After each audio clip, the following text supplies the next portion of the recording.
सीधी सी बात यह है कि मखलूत हुकूमत थी तो मखलूत प्रेस कॉन्फ्रेंस होनी चाहिए थी ना। चार लोग इस पूरे 16 महीने के जिम्मेदार हैं और वो अपनी कारकर्दगी की वजाहत करें पूरी। नवाज शरीफ साहब, आसिफ अली जरदारी, मौलाना फजल रहमान और शहबाज शरीफ, ये 4 लोग जिम्मेदार हैं और सब अपनी अलग अलग विकेट पर खेल रहे हैं इस वक्त। तो ये तो नहीं हो सकता कि जी आप उस पर जिम्मेदारी डालें, आप उस पर जिम्मेदारी, आप चारों जिम्मेदार हैं इस पूरी सूरत हाल से। और पहले दिन से मेरा मौक़िफ़ था कि अदम एतमाद एक गलत सियासी मूव था जिसका खमियाजा आज ये भुगत रहे हैं। ये छोड़ दें, रियासत बचाने आए थे और सियासत कुर्बान कर दी, ये सारी चीज़ें जो हैं ये अवाम में अब बिक नहीं सकती। जो अदम एतमाद की तहरीक से पहले की सूरत हाल खुद देख लेना। नवाज शरीफ साहब जब वो यहां से गए थे तो उस वक्त उनकी जमात की क्या सूरत हाल थी। उनकी जमात मुसलसल इलेक्शन जीत रही थी, ज़िमनी इलेक्शन जीत रही थी। इमरान खान साहब की हिम्मत नहीं हो रही थी कि वो पंजाब में लोकल बॉडीज इलेक्शंस कराएं। ये सारी सूरत हाल जो है उनको तो बिल्कुल उनको 1-1.5 साल ही गुजारना था ना। क्या होता, फर्ज करें इमरान खान साहब जनरल बाजवा को हटा के जनरल फैज को आर्मी चीफ बनाते थे तो क्या होता। जनरल फैज मैक्सिमम क्या करते हैं? क्या जनरल फैज जनरल मुशर्रफ हो जाते, जनरल फैज जनरल ज़िया-उल-हक हो जाते, क्या हो जाते हैं? ऐसी क्या क़यामत आई थी कि आप ये भुगतने, ये करने को तैयार नहीं थे, कि आप बर्दाश्त करने को तैयार नहीं थे कि मजीद 14-15 माह जो है वो इमरान खान साहब की आराम से, आपकी एक बहुत साउंड पोजीशन थी, इन तमाम जमातों की साउंड पोजीशन थी। आपने जनरल बाजवा और इमरान खान के टसल के दरमियान जो जनरल फैज के ऊपर हुई थी उससे फ़ायदा उठाने की कोशिश की विदाउट रियलाइजिंग कि आगे क्या सूरत हाल बन रही है। फिर दूसरा बड़ा ब्लंडर आपने ये किया कि आपने हुकूमत करने की कोशिश की, इससे ये फैसला नहीं कर पाए कि जी फ़ौरन इलेक्शंस करा दें। फिर शहबाज शरीफ साहब आज ये वजाहत करते ना, आप ऐसे वज़ीर आज़म है कि जिसे पता ही नहीं था कि एक सहाफ़ी लापता हो गया है। जिस सहाफ़ी की खबरें पूरे दुनिया में चल रही थी उस सहाफ़ी का आपको पता नहीं, आप कैसे वज़ीर आज़म थे?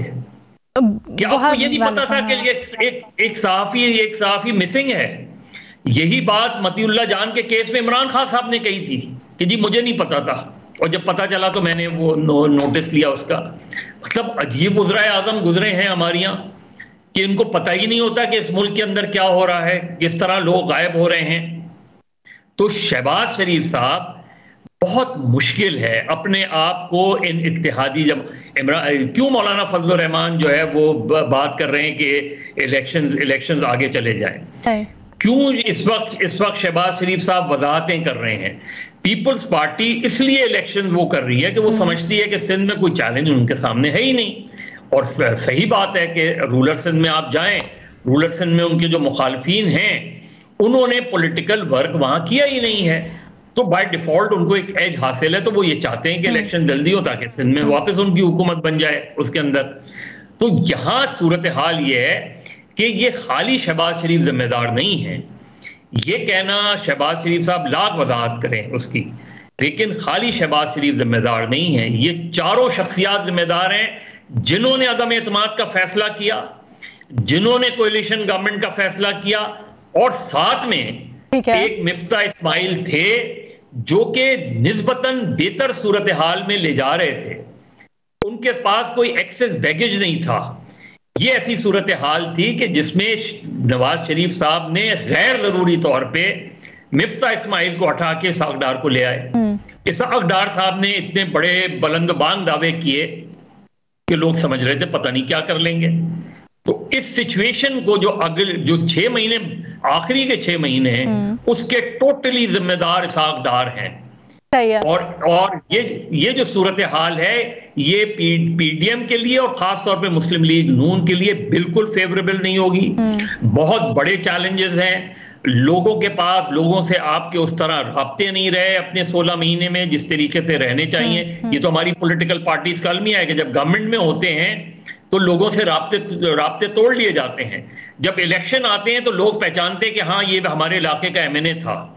जब तक आप इस सूरत हाल से अपने आप को नहीं निकालेंगे, जाएं, लोगों से फेस करें, और अगर लोग आपको सर वो मसला ये होता है ना, फिर इस्लामाबाद में आना होता है, जब आप एमएनए बन जाते हैं, फिर अपने हलकों में जाके कहाँ इतना फ्रीक्वेंटली करना होता है, ये बड़े मसले मसाइल है। बट ये किसी तरह से जस्टिफाइड नहीं है ये फिर, लेकिन ये किसी तरह से जस्टिफाइड नहीं है। हफ्ते में 2 दिन तो जा सकते हैं, हफ्ते में 2 दिन तो एमएनए जा सकते हैं अपने हलकों में। ऐसा थोड़ी होता है कि बिल्कुल ही आप राब्ता तोड़ ले। ये बड़ी सैड रियलिटी है।